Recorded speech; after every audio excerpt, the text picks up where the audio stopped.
4 number प्रश्न क्या कह रहा है, 4 नंबर कह रहा है एचसीएफ। एचसीएफ आपको ये क्वेश्चन में क्या दिया है, 306 और 557, ये क्या है? तो ये कह रहा है जो एचसीएफ निकाले हैं ना, ये दोनों यही संख्याएं हैं। अब देखिएगा क्या कह रहा है, कह रहा है कि एचसीएफ इतना इतना बराबर इतना दिया है, तो एलसीएम क्या होगा। अब देखिए यहाँ पे इंडिकेट करने का मतलब ये आपका दिया है, बी आपका दिया है, कह रहा है एलसीएम ज्ञात कीजिए। तो आप एक फॉर्मूला जानते हैं, ध्यान दीजिएगा। सॉल्यूशन में हम जानते हैं ए पहली संख्या गुने दूसरी संख्या बराबर होता है एच सी एफ गुने एलसीएम के।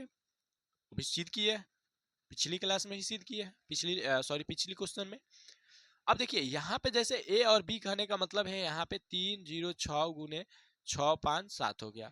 एचसीएफ तो आपको पहले ही से दिया है 9, तो यहाँ पे 9 गुने एलसीएम तो हमको निकालना है, तो कुछ नहीं पता है, इसको इधर भेजेंगे तो 306 गुने 657 यानी कि 57 इधर आएगा, तो 9 से भागा करेगा तो एलसीएम आएगा।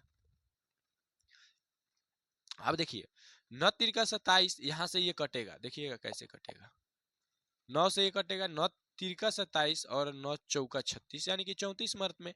अब यहाँ पे गुना करेंगे, जो आएगा वो हो जाएगा, तो 34 गुने 657, 657 गुने 34। अब देखिएगा क्या आएगा, 7 चौका 28 दू, 4 5 20 22 हासिल दू, 6 चौका 24 दू 28, 3 7 21 दू, 5 15 दू 17, 1 6 तिरका 18 1 19, यहाँ पे 8 3 8 7 15 1 3 9 2 11 1 12 1 1 2 22 538, क्या चीज आया 22 538, 22 22 538। तो अब देखिए यहाँ पे क्या हो जाएगा, यहाँ पे ही लिख लेते हैं, देखिएगा तो यहाँ पे 22 538 बराबर एलसीएम।